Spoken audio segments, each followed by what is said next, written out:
ازيكم عاملين ايه؟ يا رب تكونوا بخير. معاكم هند حمد على قناه حياتك احلى من محمد. فيديو النهارده هو مقارنه بين علبه المشكل الكيلو ماي بيكري من شركه ماي واي، وبين علبه المشكل النص كيلو ماي بيكري من شركه ماي واي.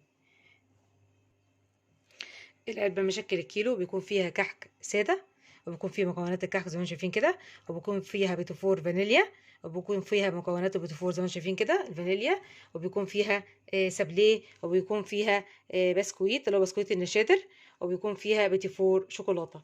اما العلبه النص كيلو بيكون فيها بسكوت النشادر، بيكون فيها كحك ساده، وبيكون فيها بيتفور شوكولاته وفانيليا، ما فيهاش سابليه. ده الفرق ما بينهم، ده الفرق بين الاتنين.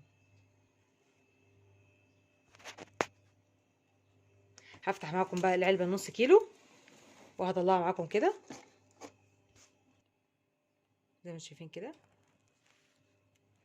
بسكوت النشادر وكحك ساده وبيتي فور شوكولاته وبيتي فور فانيليا زي ما انتم شايفين كده.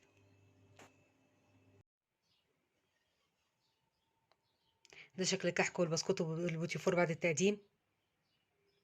قديمه بالفن وشفا، قديمه مع شاي بلبن او شاي ساده او شاي بالنعناع حسب ما تحبي.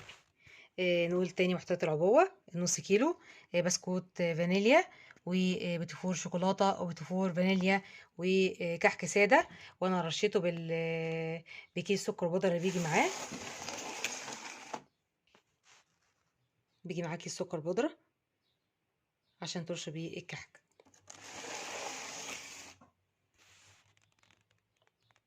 يا رب الفيديو يكون عجبكم. لو عجبك الفيديو لايك واشتراك في القناة، وياريت تدعموني بالاشتراك. والسلام عليكم ورحمة الله وبركاته، وكل سنة وانتم طيبين.